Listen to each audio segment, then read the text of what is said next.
Quando a gente pensa no Brasil, a gente logo imagina gente, né? Muita gente. Praias lotadas, cidades que nunca dormem. Mas e se eu te disser que o Brasil é, ao mesmo tempo, um lugar incrivelmente vazio? Parece meio maluco, eu sei. Como é que um país com tanta gente pode ter esses vazios gigantescos no mapa? Bom, é exatamente esse paradoxo fascinante que a gente vai desvendar agora. Pois é, essa é a grande questão.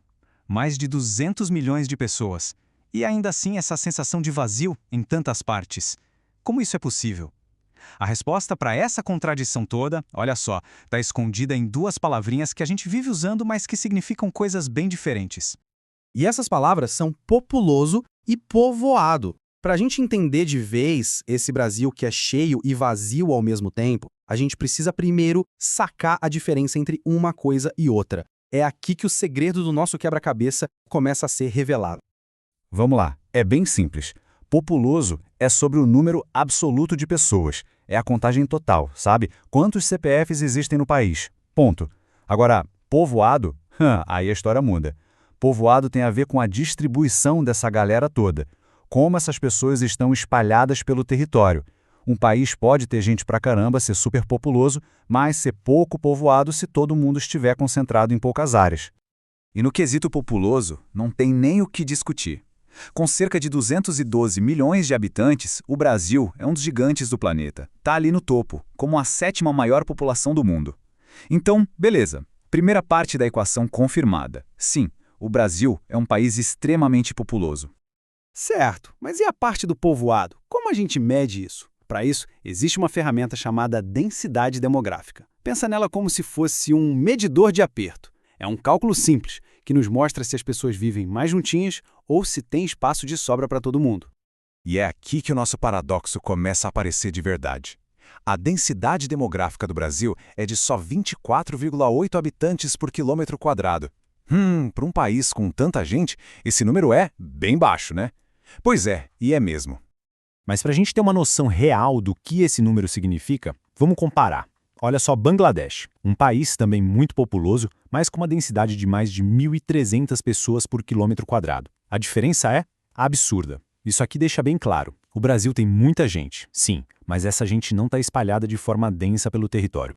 Tá, a gente já entendeu a matemática da coisa. Mas por quê? Por que essa distribuição é tão desigual assim? A primeira parte da resposta não está nos números. Está na nossa história. Uma história que, por séculos, foi empurrando e concentrando a população numa faixa bem específica do mapa. Pensa comigo. Desde a colonização, os grandes motores da nossa economia, o açúcar, o ouro, o café e depois a industrialização, tudo isso se desenvolveu no litoral ou bem perto dele. As cidades, os portos, os empregos, tudo funcionou como um grande ímã, puxando e fixando as pessoas ali por séculos.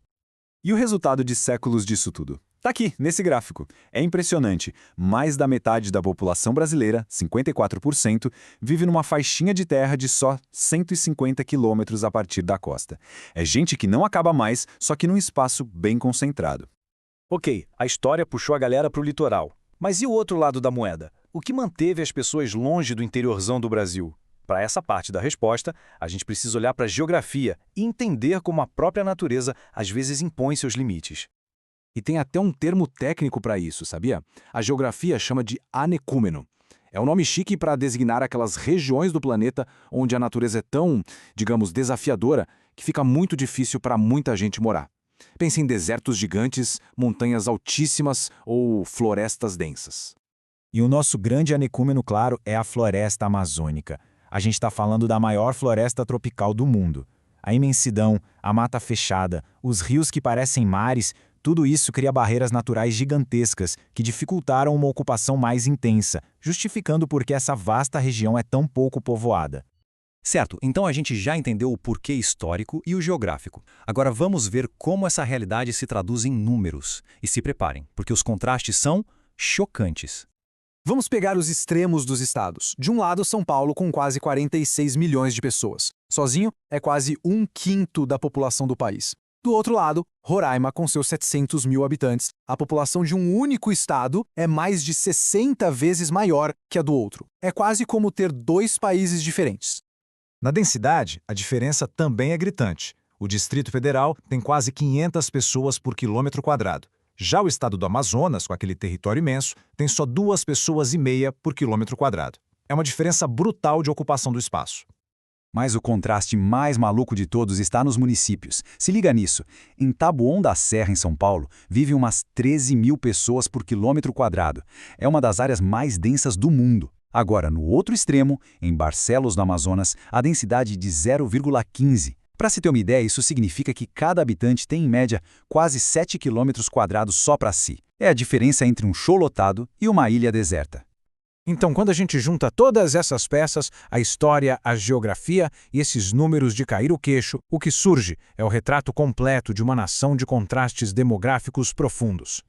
Então, no fim das contas, a resposta para o nosso paradoxo é essa. O Brasil é, sim, muito populoso, mas é irregularmente povoado. A nossa história concentrou as pessoas no litoral e a nossa geografia, especialmente com a Amazônia, ajudou a manter o interior relativamente vazio.